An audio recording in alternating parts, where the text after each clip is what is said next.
सूर्यकोटि समप्रभ निर्विघ्नं कुरु मे देव सर्वकार्येषु सर्वदा विघ्नेश्वराय वरदाय सुरप्रियाय लंबोदराय सकलाय जगदिताय नागाननाय स्तुतियज्ञविभूषिताय गौरीसुताय गणनाथ नमो नमस्ते।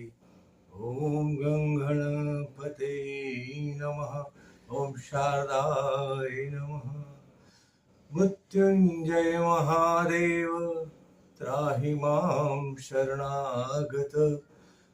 जन्म मृत्यु जरा व्याधि पीडित कर्म बंधने। ओम त्र्यंबकं यजामहे सुगंधिं पुष्टिवर्धनम् उर्वारुकमिव बन्धनान् मृत्युर्मुक्षीयमामृतात्। शान्ताकारं भुजगशयनं पद्मनाभं सुरेशं विश्वाधारं गगनसदृशं मेघवर्णं शुभांगं लक्ष्मीकान्तं कमलनयनं योगिभिर्धान्यगम्यं वन्दे विष्णु भवभयहरणं सर्वलोकैकनाथं। त्वमेव माता च पिता त्वमेव बन्धुश्च सखा त्वमेव विद्या द्रविणं त्वमेव सर्वं मम देव वसुदेवं सुतं देवं कंसचाणूरमर्दनं देवकी परमानन्दं कृष्णं वन्दे जगद्गुरुं। मुखं करोति वाचालं पङ्गुं लङ्घयते गिरिं यत्कृपातमः वन्दे परमानन्दं माधवम्।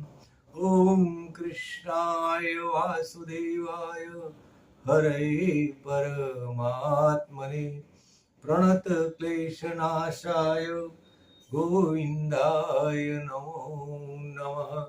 गोविन्दाय नमो नमः। मङ्गलं भगवान् विष्णु मङ्गलं गरुडध्वज मङ्गलं पुण्डरीकाक्षो मङ्गलायतनो हरि। सर्वमङ्गलमाङ्गल्ये शिवे सर्वार्थसाधिके शरण्ये त्र्यम्बके गौरी नारायणी नमोस्तुते नारायणी नमोस्तुते।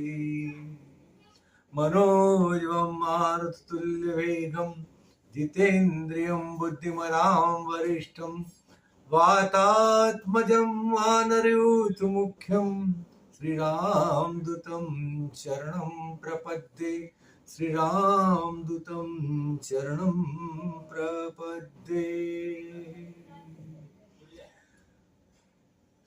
आइए हनुमंत बिराजिए कथा सुनो श्री राम की।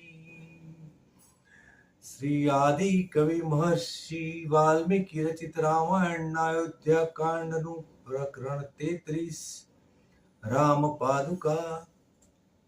अयोध्याना 4 રાજકુમારો 3 મહારાણીઓ મંત્રીઓ ઋષિજનો અને ગૃહરાજનું ચિત્રકૂટમાં અધારું મિલન થયું। તેથી સૌના હૃદયમાં સુખની લાગણી છવાઈ। વિશાળ સૈન્ય અને શ્રમિકો શિલ્પીઓનો સમૂહ આનંદ વિભોર બની ગયો।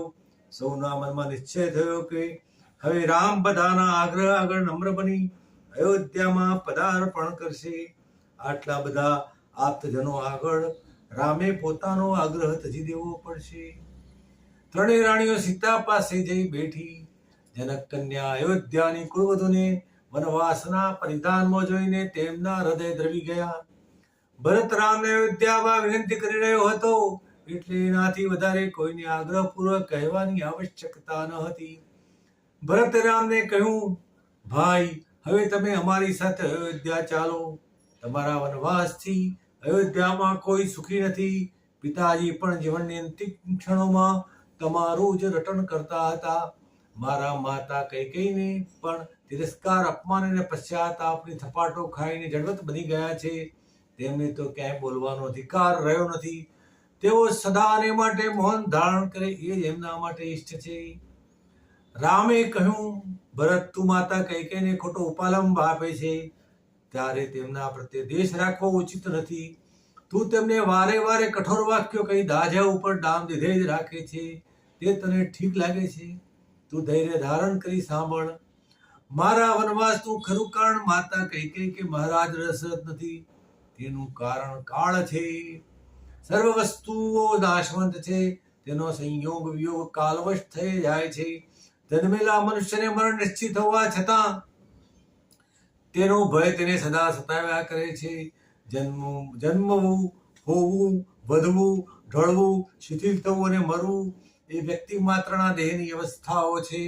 આ બધું કાલવશ થયા જ કરે છે. તેને કોઈ અટકાવી શકતું નથી. નદીનું વહેણ જે વહી ગયું તે પાછું આવતું નથી. જે રાત્રિ ગઈ તે પાછી આવવાની નથી. આ નદીનો જળ પ્રવાહ કે રાત્રિ દિવસ પેઠે સમગ્ર જગતનો પ્રવાહ વહી જાય છે.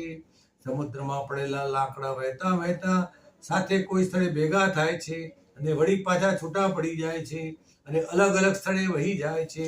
એમ માતા, પિતા, પુત્ર કાળ પ્રવાહના વમળમાં ભાગ્યવશ એકઠા થાય છે અને છૂટા પડી જાય છે. એટલે કોઈએ કોઈનો શોક કરવાનો ક્યાં રહ્યો? કોઈને આપણે હિત અહિતમાં નિમિત્ત માનીએ, પણ એ સત્ય નથી. બધું કાળવશ જ સમજવાનું છે. કાળની સત્તાનું ઉલ્લંઘન કરવા કોઈ સમર્થ નથી. એટલે તારે માતા કૈકેયીને દોષ આપવો કે પિતાજીના મૃત્યુનો શોક કરવો યોગ્ય નથી. તું સ્વસ્થ થા અને સમયના આદેશનું પાલન કર. રામના વચનો સાંભળી ભરત સ્વસ્થ થયો, પરંતુ તેણે રામના ચરણે મસ્તક મૂકી વારંવાર અયોધ્યા આવી રાજ્યધુરા ધારણ કરવાની વિનંતી કરવા માંડી. ભરતની પોતાના ઉપરની ભક્તિ જોઈને રાઘવના મનમાં ભરત પ્રત્યે વધુ ને વધુ પ્રેમ ઉત્પન્ન થતો ગયો. રામે શાંતિથી ભરતને કહ્યું, ભાઈ, પિતાજીએ માતા કૈકેયીને જે વચન વરદાન આપ્યા છે તેનું પાલન કરવું એ આપણો ધર્મ છે. તેમના વચનો મિથ્યા થાય એવું આપણે કોઈ પગલું ભરવું નથી. તેમના વચનો સત્ય થાય એટલા માટે જ મેં સહર્ષ વનવાસ સ્વીકાર્યો છે. તું હવે કશો જ આગ્રહ કે યાચના કરતું નહીં. મને ધર્મનું પાલન કરવા દે. હે ધર્મજ્ઞ, તું તારા માટે નહીં પણ મારા માટે રાજ્યને ગ્રહણ કર. ભરત વિનમ્ર ભાવે બોલ્યો, ભાઈ, તમે અધિકારી હોવા છતાં વનમાં રહો અને હું અનાધિકાર ચેષ્ટા કરી સિંહાસન પર બેસું એ તમને સી રીતે યોગ્ય લાગે છે? ભરત, આ કાળનો આદેશ છે, પિતાજીનું વચન છે અને મારી આજ્ઞા છે. હવે તું વિલંબ ન કર. તું મનુષ્યોનો રાજા બનીશ અને હું વનચરોનો રાજા બનીશ. તું અયોધ્યામાં પ્રવેશ કર અને હું અહીંથી દંડકારણ્યની દિશાએ પ્રસ્થાન કરીશ. તને મહામતી શત્રુઘ્ન સહાય કરશે અને મને મહાવીર લક્ષ્મણ સહાય કરશે. આ વિધિનું અફર વિધાન છે.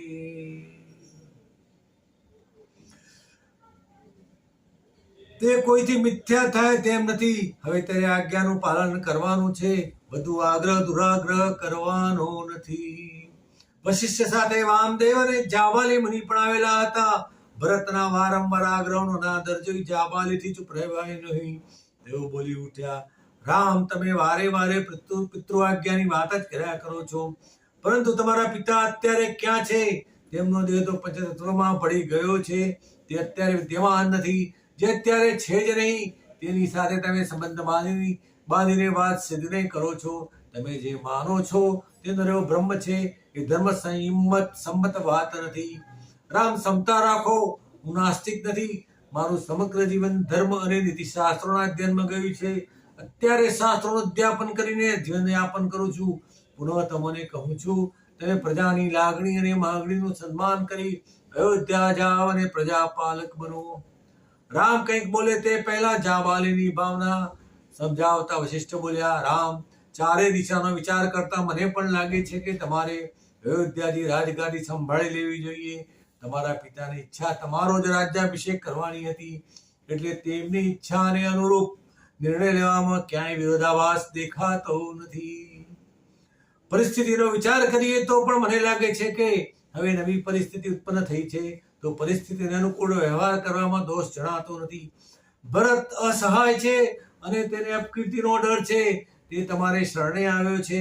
નાના ભાઈની તમારા પ્રત્યેની લાગણીને તમે શી રીતે નકારી શકો? ભરત તમારો પ્રાણપ્રિય બંધુ છે, તેની યાચનાને તમે કેમ ભૂલવતા નથી? હે શરણાગતને તરછોડવો એ નીતિ સંમત નથી. સહાય માગનારને સહાય કરવી તે તમારા જીવનનો આદર્શ હોવો જોઈએ. તે કેમ વિસરી જાઓ છો? જાબાલીની વાત સાંભળીને રામને ઉગ્ર બનેલા જોઈ વશિષ્ઠે આમ કહી તેમને શાંત પાડ્યા અને ભરતનું કહેવું માનવા અનુગ્રહ કર્યો. પરંતુ રામે વશિષ્ઠને દૃઢતાપૂર્વક કહ્યું કે હે મહર્ષિ, હું મારા પિતાજીને આપેલા વચન પાલન માટે આર્ય ધર્મ પ્રમાણે બંધાયેલો છું. મને મારી પ્રતિજ્ઞામાંથી ચલિત કરવાનો પ્રયાસ કરશો નહીં. રામના વશિષ્ઠ એને કહેલા છેલ્લા શબ્દો સાંભળી ભરત નિરુપાય બની ગયો. હવે તેને કોઈ આશાનું કિરણ દેખાયું નહીં, તેથી તે હતાશ બની ગયો.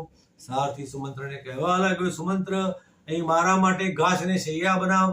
જ્યાં સુધી રઘુવીર મારા પ્રસન્ન નહીં થાય ત્યાં સુધી હું અન્નનો ત્યાગ કરી આ પર્ણકુટી આગળ ઘાસની શૈયામાં જ સૂઈ રહીશ. ભરતનું અણધાર્યું વચન સાંભળી રામ વિસ્મય પામ્યા. તેમણે શાંતિથી કહ્યું, ભરત, હું તારું કહ્યું નથી કરતો એમ માનીને તું જે દારૂણ વ્રત ધારણ કરવાનો આગ્રહ કરે છે તે યોગ્ય નથી.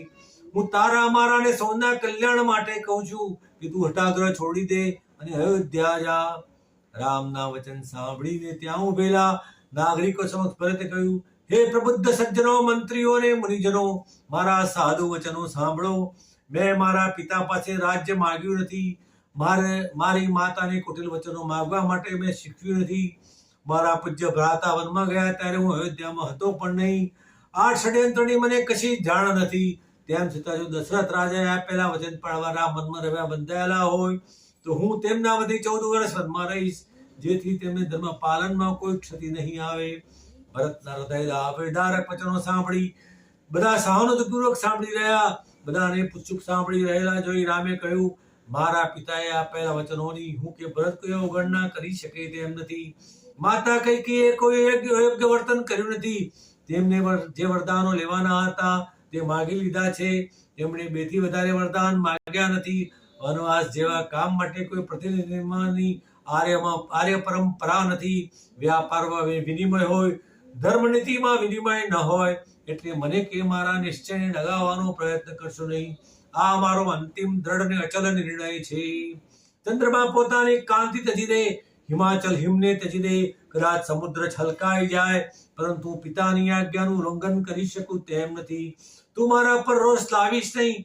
તું હવે અયોધ્યા જા. રામનો દ્રઢ નિશ્ચય સાંભળી ભરતે મૌન ધારણ કર્યું.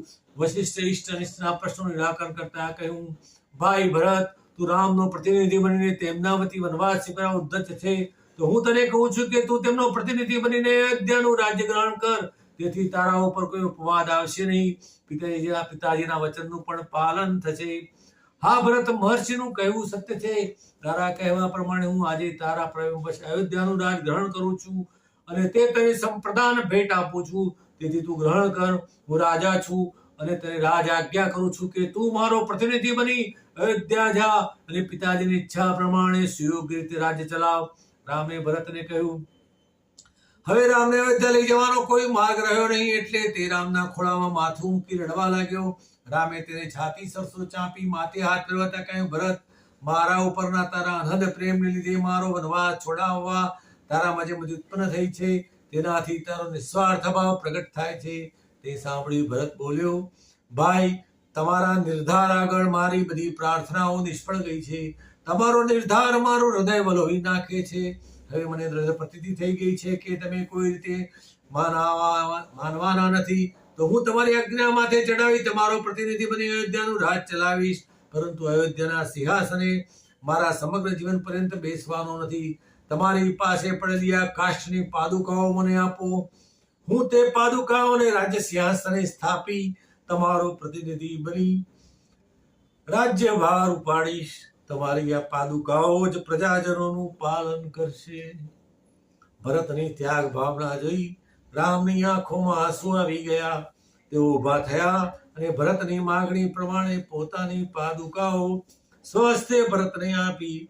ભરતે રામ પાદુકાઓને બે હાથ જોડી મસ્તકે ચડાવી સ્વીકાર કરી કહ્યું, દેવ, હું આપણી પાદુકાઓને સિંહાસન અર્પણ કરી અયોધ્યા તજી નંદીગ્રામ રહીશ. ત્યાં રહી મસ્તકે જટા ધારણ કરી વલ્કલો પહેરી તમારા જેવું તપસ્વી જીવન ગાળીશ. 14 વર્ષ સુધી હું તમારી આવવાની પ્રતીક્ષા કરીશ. 14 વર્ષ પૂરા થાય તમારું દર્શન નહીં થાય તો હું અગ્નિ પર પ્રવેશ કરીને જીવનનો અંત લાવીશ. ભરતની ભીષણ પ્રતિજ્ઞા સાંભળી રામે તેને છાતી સરસો ચાંપી લઈ ભાર ઉપર ચુંબન કરી મસ્તકે હાથ ફેરવ્યો અને શત્રુઘ્ન સામે જોઈ કહ્યું, શત્રુઘ્ન, તારા અતુલિત બળને હું જાણું છું. તું સદાય ભાઈ ભરતની પડખે રહેજે. હવે તમે બધા અયોધ્યા જાઓ. ભરતે રામ પાદુકાઓને માથે ચડાવી અશ્રુભરી આંખે રામને વંદન કરી શત્રુઘ્ન સાથે ચિત્રકૂટ ઉપરથી શિથિલ પગલે ચાલવા માંડ્યું. ત્રણેય માતાઓને રામે પ્રણામ કરી વિદાય આપી. તેમની સાથે મુનિજનો, મંત્રીઓ, ગુહરાજ અને અન્ય મહાજનોએ સજળ નેત્રે ચાલવા માંડ્યું. રામ, લક્ષ્મણ અને સીતાના વનવાસની વાત સાંભળી મહારાજ જનક અને મહારાણી સુમેધા મિથિલાથી ઝડપભેર ચિત્રકૂટ આવેલા હતા. તેઓ આખી પરિસ્થિતિ સ્થિતપ્રજ્ઞ ભાવે જોઈ રહ્યા હતા. જનકે જોયું તો અહીં અયોધ્યાના રાજગુરુ વશિષ્ઠ, પુરોહિત વામદેવ, મંત્રી સુમંત્ર, ત્રણેય રાજમાતાઓ અને વરિષ્ઠ નાગરિકો લઈને ભરત શત્રુઘ્ન આવેલા હતા. આ બધાનો આગ્રહ હતો કે કોઈ પણ રીતે રામને અયોધ્યા લઈ જવા, પરંતુ રામ પોતાના નિશ્ચયમાં દૃઢ હતા. આ બધી ખેંચતાણ સાક્ષી ભાવે જોઈ રહ્યા હતા. પરિસ્થિતિ જોતા તેઓએ વાક રહેવું ઉચિત માન્યું. રામને સમજાવનારા સમજાવી ચૂક્યા હતા. હવે તેમને વધારે સમજાવવાનો કોઈ અર્થ ન હતો. તેમને કોઈ આશાનું કિરણ પણ દેખાતું ન હતું. જનકે આ ઘટનાને વિધિનું વિધાન માન્યું. મહારાણી સુમેધાનું મન ઉદ્વિગ્ન થયું હતું. તેઓ વિવશપણે પોતાની વહાલસોઈ પુત્રી સીતા પાસે ગયા. સીતાનો વનવેશ અને વનવાસ જોઈને તેમને ભારે દુઃખ થયું, છતાં તેને આશીર્વાદ આપી બાથમાં લઈને મસ્તક સૂંઘ્યું. તે પછી મહારાજ જનક અને મહારાણી સુમેધા રામ અને સીતાની વિદાય લઈ મિથિલા જવાની ચાલી નીકળ્યા. રામ, લક્ષ્મણ અને સીતાએ બધાને ભારે હૈયે વિદાય આપી. અયોધ્યા આવી ભરતે નિષ્કામ ભાવે રાજ્ય ધુરા સંભાળી અને અયોધ્યા પાસે નંદીગ્રામમાં રહી માથે જટા બાંધી વલ્કલ ધારણ કરી તપસ્વી જીવન જીવી. રામનો પરમાસ પૂર્ણ થાય તેની આતુરતાથી વાટ જોવા લાગ્યો. ઇતિ શ્રી મહર્ષિ વાલ્મીકી રચિત રામાયણ અયોધ્યા કાંડનું પ્રકરણ 33 સમાપ્ત. બોલો શ્રી રામચંદ્ર ભગવાન કી જય. કૃષ્ણ કનૈયા લાલ કી જય. એકલિંગજી મહાદેવની જય. અચ્યુતમ કેશવમ રામ નારાયણમ કૃષ્ણ દામોદરમ વાસુદેવ શ્રી હરિ શ્રીધરમ માધવમ ગોપિકા વલ્લભમ જાનકી વિનાયકમ શ્રી રામચંદ્રમ ભજે. સર્વે ભવન્તુ સુખિનઃ, સર્વે સંતુ નિરામય, સર્વે ભદ્રાણિ પશ્યન્તુ મા કશ્ચિદ દુઃખ ભાગવેત. ઓમ શાંતિ શાંતિ શાંતિ. હરિ ઓમ તત્સત.